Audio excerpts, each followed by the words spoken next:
What happens if you spend at least 20 minutes outside every single day? In 2017, I set out to find out.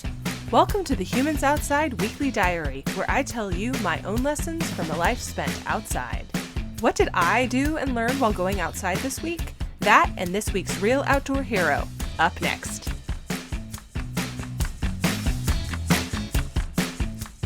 If anyone ever claims that heading out for some exercise in the sun or exploring somewhere cool, in my case literally, isn't a wonderful attitude adjustment, they are lying.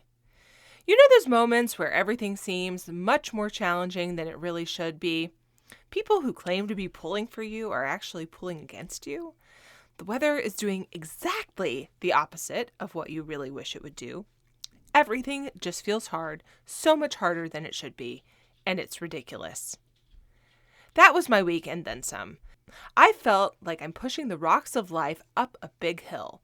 I'm not burned out so much as just singed a little. And you know me, I hunt for the joy and find the good things in challenges. But whoa. I knew, however, that if I just hung in there, I would make it to a point where I could find enough of the good stuff to fuel me through whatever is going to happen next. And you know I did. The first sign came in the form of some pussy willow buds, which the internet informs me are called catkins. It also tells me that these happen in early spring. That's great news for me since it's mid-April and it was -5 degrees a few mornings last week. And if you think about it, that's also kind of remarkable. -5 and the pussy willow catkins are still out there growing and doing their thing. Next came one of my favorite things of the year, the annual Kerber Run. What, you ask, is a Kerber? The Knik River Breakup Ramble Run, aka the Kerber, is an annual loop run here designed specifically to be really hard and not that fun.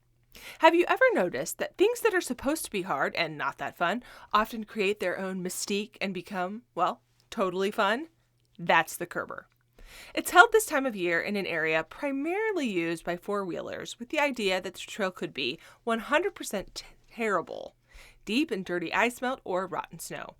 Every 6 miles, you get back to the parking lot where you get to decide if you've had enough of that garbage or if you would prefer to go out and do it again.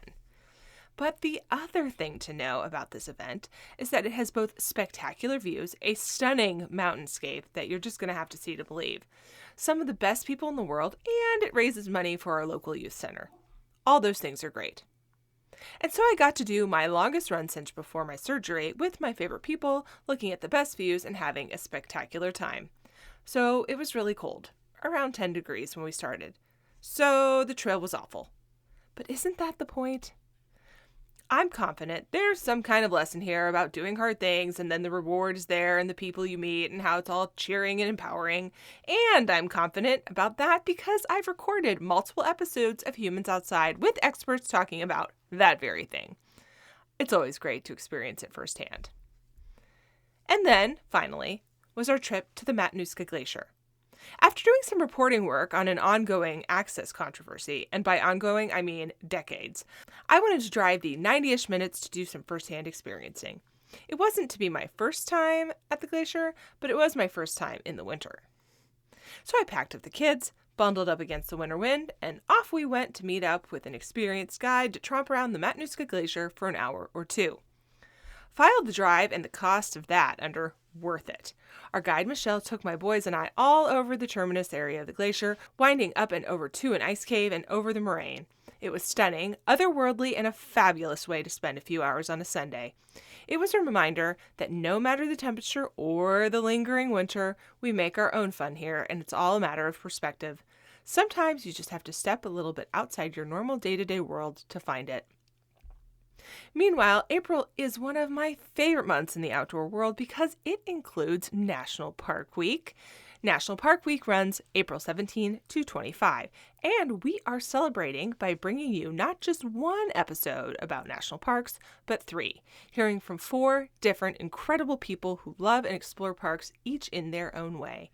And to make it more fun, we're hosting 2 different giveaways in celebration of the week.